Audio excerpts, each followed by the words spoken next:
हाय दोस्तों, आज की वीडियो है फाउंडेशन सीजन 3 एपिसोड नंबर 9। हमने पिछले एपिसोड में देखा काफी चीजें एक साथ होती हैं। म्यूल डिजिटल सेल्डन को छेड़ता है क्योंकि उसे बिल्कुल भी आइडिया नहीं होता कि गाल अभी भी जिंदा है और उसने एक सेकंड फाउंडेशन भी सीक्रेटली बना दी है। सेल्डन को गुस्सा आ जाता है और वो नल फील्ड यूज करके म्यूल को हवा में उठाकर उसे दिखाता है कि पावर सिर्फ उसके पास ही नहीं है। उधर प्रीचर म्यूल से बचकर भाग रहा होता है और पकड़ा नहीं जाता, इसलिए गाल न्यू टर्मिनस पहुंचती है ताकि उसकी सेफ्टी चेक करे। लेकिन लगता है कि वो सीधा म्यूल के ट्रैप में फंस गई क्योंकि म्यूल ने दो इम्पोर्टेंट लोग बेटा और डॉन को पहले से ही बंदी बना रखा है। हमें अभी नहीं पता म्यूल उसके साथ क्या करने वाला है, पर ये कंफर्म है कि इन दोनों को बस ऐसे ही नहीं पकड़ा गया। दूसरी तरफ डेमेर्जेल को पता ही नहीं होता कि डॉन जिंदा है। जब वो डस्क को बोलती है कि डॉन मर चुका है तो गैलेक्टिक काउंसिल डस्क पर प्रेशर डालता है कि ट्रेंटर को म्यूल के हवाले कर दे ताकि बाकी गैलेक्सी बच सके। डस्क मजबूरी में नवकुला डेमेर्जेल को दिखा देता है, जिससे हिंट मिलता है कि शायद वो इसका यूज म्यूल को रोकने के लिए करेगा।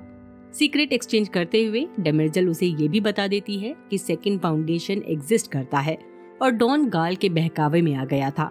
वहीं ट्रेंटर के दूसरे हिस्से में यानी मैसोजिन डिस्ट्रिक्ट में सन मास्टर डे को सजाए मौत सुना देता है, जबकि डे ने इमोशनल स्पीच भी दी थी कि उनका मिथिकल सेवियर डैनियल इनके बीच है। अब देखते हैं एपिसोड 9 में कहानी कैसे आगे बढ़ी। हम देखते हैं डे अभी भी जिंदा है, लेकिन उसके पास ज्यादा टाइम नहीं बचा क्योंकि जिस पिट में उसे गिरा दिया गया था उसमें जो क्रिएचर्स थे वो उसकी स्किन को काटने लगते हैं। तभी अचानक पिट का पानी फ्लश होता है और डे बाहर आ गिरता है। उसे सॉन्ग बर्ड बचाती है। नहीं, उसकी मेमोरी वापस नहीं आई है, बस उसने डे की कोर्ट रूम वाली बातें सच मान ली हैं। ओशन ग्लास भी सॉन्ग के साथ है। सॉन्ग बर्ड डे को बोलती है कि भाग जाओ, क्योंकि अगर सन मास्टर या इनहेरिटर्स को पता चला कि डे अभी भी सांस ले रहा है तो वो उसे फौरन मार डालेंगे। लेकिन डे कह देता है भागने का वक्त नहीं है, अब वक्त है सीधा सन मास्टर का सामना करने का और ये एक्सपोज करने का कि वो डैनियल की एग्जिस्टेंस को झुठला रहा है, सिर्फ इसलिए ताकि इनहेरिटेंस पर अपनी हुकूमत जमा सके। डे का एक और मिशन भी है। सन मास्टर के स्टाफ पर जो हेड लगा हुआ है वो एक्चुअली डैनियल से कांटेक्ट करने की कोशिश कर रहा है। डे चाहता है कि वो हेड डेमेर्जेल तक पहुंचाए, शायद उससे कुछ हेल्प मिले।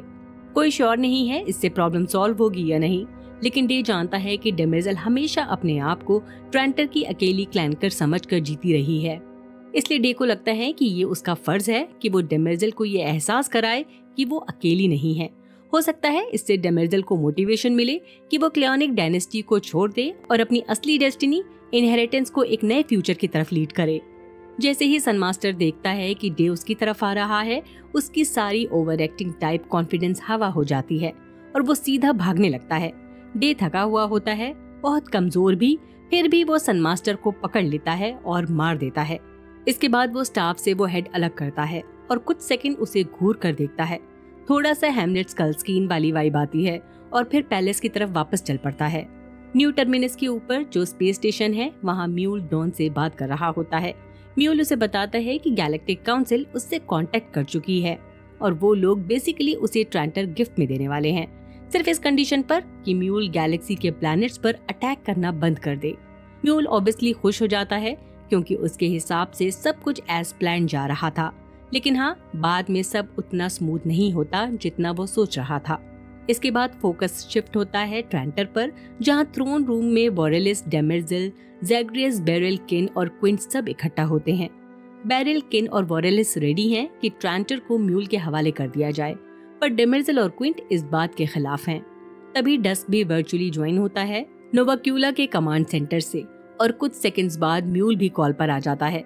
डस्क फिर से वही ऑफर रिपीट करता है जो काउंसिल ने मिलकर डिसाइड किया था।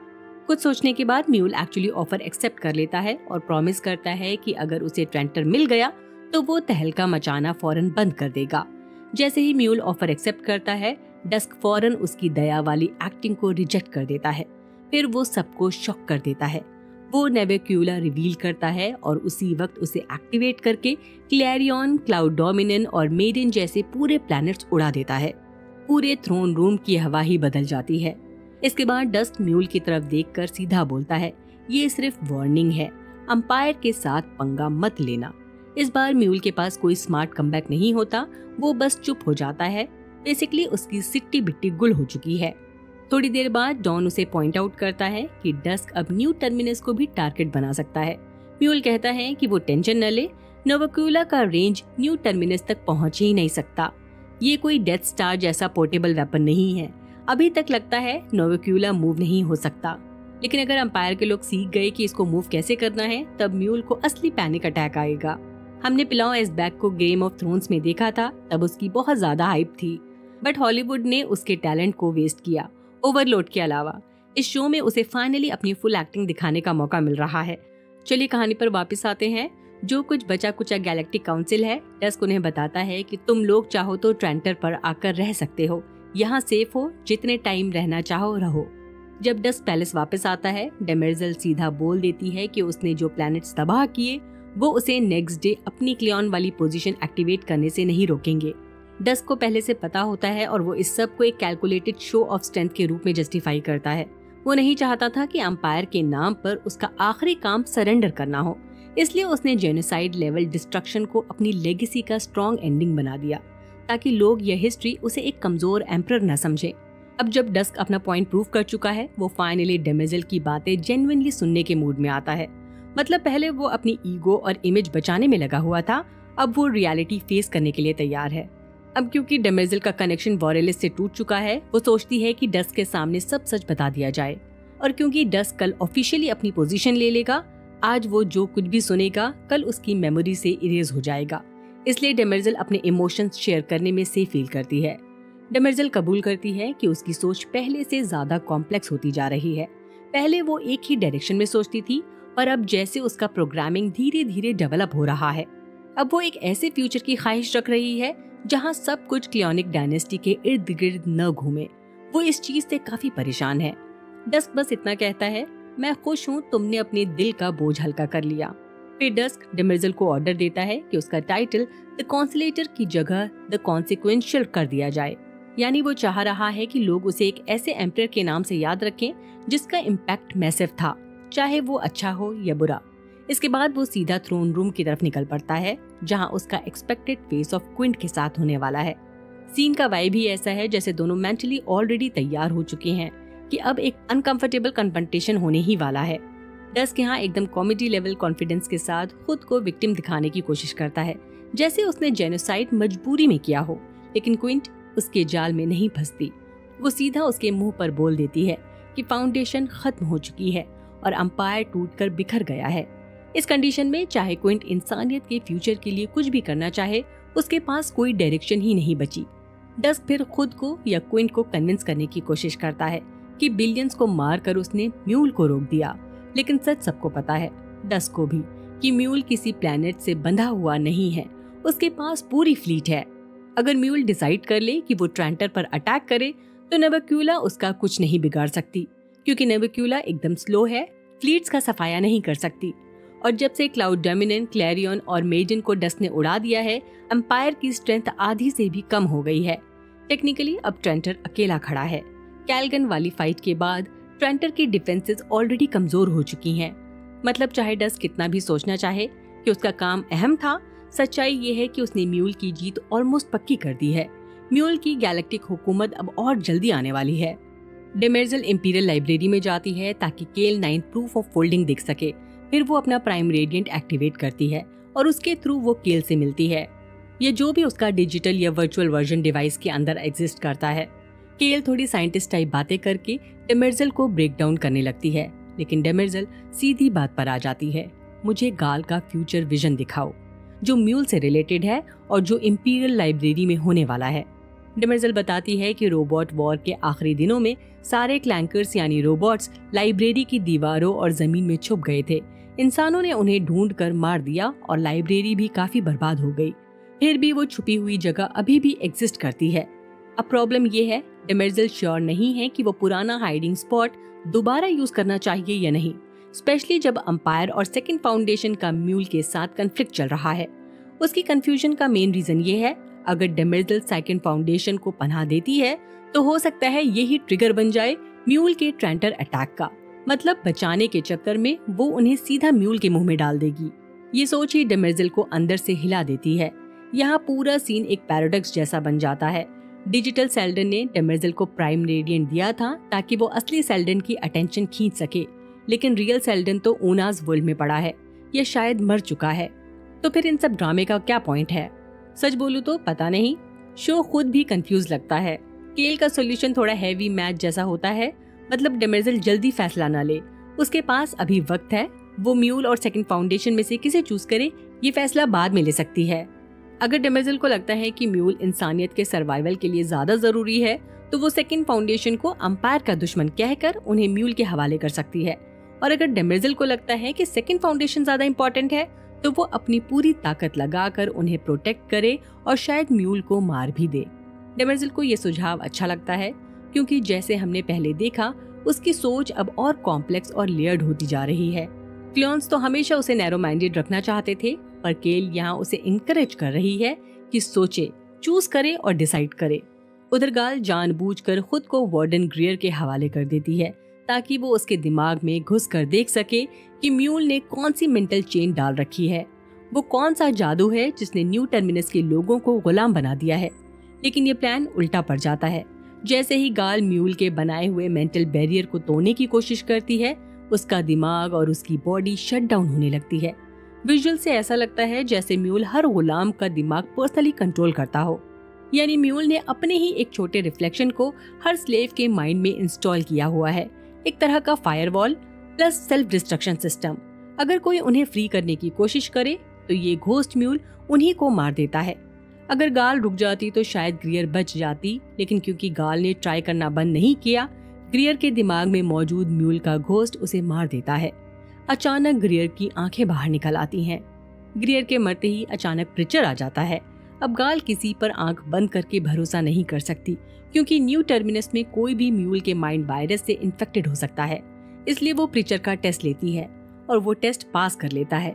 प्रिचर जब कहता है कि गाल और उसकी टीम को उसके साथ सेफ जगह चलना चाहिए तो सब बिना किसी सवाल के उसके पीछे चल पड़ते हैं। पर याद रखिए, पिछले एपिसोड में म्यूल ने क्लियरली बोला था कि प्रिचर ही गाल को उसके पास ले आएगा, इसलिए काफी चांसेस हैं कि म्यूल ने प्रिचर के दिमाग में अपनी प्रेजेंस इतनी गहरी लेयर में छुपा रखी हो कि गाल डिटेक्ट ही ना कर पाए, और प्रिचर तभी एक्टिवेट होगा जब गाल अपने गार्ड नीचे गिराएगी। ये कब होगा अभी कोई आइडिया नहीं। फिलहाल प्रिचर गाल, लेडा और जेरा को एक सेफ हाउस ले जाता है जहाँ वो लोग रह रहे हैं जो शायद म्यूल के लव बॉम्बिंग से बचे हुए हैं। टॉरन भी वहाँ है और वो फौरन गाल को ताना मारता है क्योंकि उसे भी शक है कि प्रिचर के साथ आने वाले लोग म्यूल के पपेट हो सकते हैं। इब्लिंग गाल को देखकर बहुत एक्साइटेड हो जाती है, पर गाल के पास फैन सर्विस का टाइम नहीं, वो सीधा काम पर लग जाती है और हर रेफ्यूजी को चेक करती है कि कहीं वो इन्फेक्टेड तो नहीं। जब वो सेकंड फाउंडेशन और म्यूल को मारने के अपने प्लान के बारे में बोलती है तो जेरा उसे याद दिलाती है कि उसने मैग्निफिको को चेक ही नहीं किया।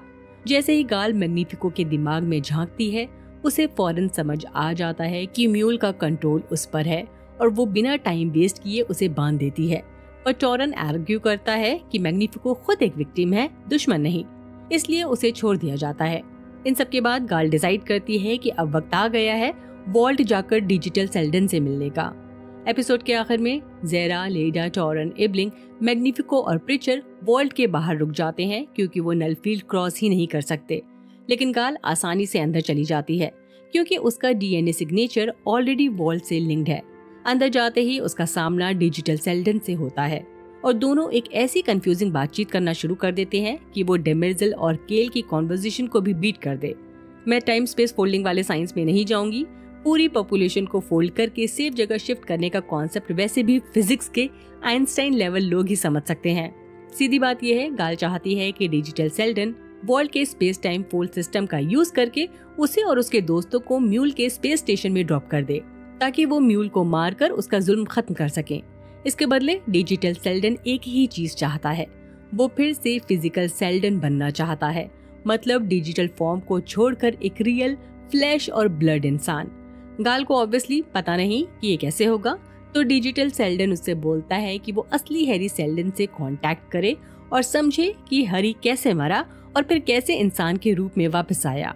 मेरे हिसाब से असली सेल्डन ऊनाज वर्ल्ड पर ही मर चुका है, तो चाहे डिजिटल सेल्डन अपना प्रॉमिस निभाए और गाल किसी तरह उसे ऊनाज वर्ल्ड तक ले जाए, उसका कोई प्रैक्टिकल फायदा नहीं होगा। हाँ, अगर किसी मिरेकल से रियल सेल्डन अभी भी जिंदा निकला तो डिजिटल सेल्डन के लिए एक छोटी सी होप बनती है, लेकिन ये सब बात की बातें हैं। फिलहाल फोकस सिर्फ इस बात पर है कि डिजिटल सेल्डन गाल और उसकी टीम को म्यूल के स्पेस स्टेशन तक कैसे पहुंचाए।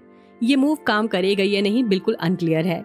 अगर म्यूल और गाल का फाइनल आमना सामना ट्रेंटर की लाइब्रेरी में लिखा हुआ है तो मुझे लगता है कि न्यू टर्मिनस के स्पेस स्टेशन में जो इनकाउंटर होगा वो शायद गाल की हार पर खत्म होगा और इसी वजह से वो जान बचाकर ट्रेंटर भाग जाएगी। और ऑनेस्टली मुझे स्ट्रॉन्ग फीलिंग है कि मैग्निफिको और प्रीचर दोनों उसे धोखा देंगे। देखेंगे क्या होगा अगले एपिसोड में। बाय, अपना ख्याल रखिए। मेरा वीडियो आपको कैसा लगा कमेंट सेक्शन में जरूर बताएं। अगर पसंद आया हो तो लाइक करें, चैनल को सब्सक्राइब करना न भूलें।